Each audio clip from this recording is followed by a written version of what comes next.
Buongiorno a tutti, mattinata molto piovosa, siamo all'ex Molino Mandelli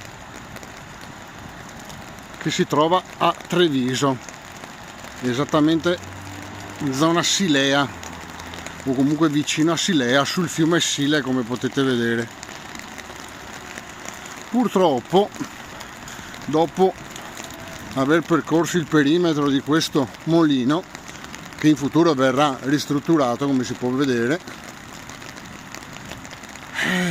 purtroppo ho visto che non ci sono vie d'accesso praticabili, tutte recinzioni nuove, tutte finestre barrate. Purtroppo è andata male, è andata molto ma molto male.